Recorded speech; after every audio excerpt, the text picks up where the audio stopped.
नमस्कार मंडळी, मी आहे Ganesh, Shri Hanuman dairy pump Solapur.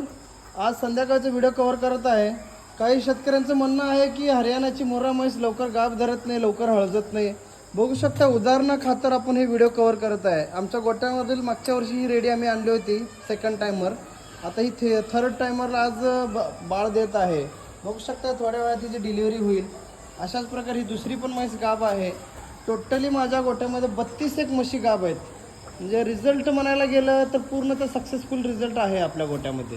Total 32 म्हशी आज माझ्या गाभ आहेत, 7 महिन्याच्या, 8 महिन्याच्या, 5 महिन्याच्या, टोटली म्हशी गाभ आहेत। आणि अशाच प्रकारे ज्या शेतकऱ्याला मनापासून जर काम करायचं असेल तर तुम्ही लक्ष देऊन जर काम केलं तर कुठल्याही गोष्टीत अडचण नाही।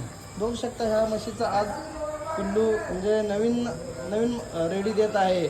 अशा प्रकारे प्रत्येक शेतकऱ्याकडे प्रत्येक वेळेस प्रत्येक वर्षाला एक वेळ झाला पाहिजे म्हशीचा।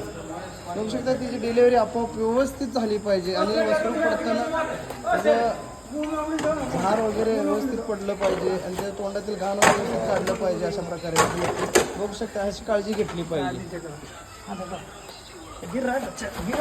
बघू शकता म्हणजे कसं असतंय,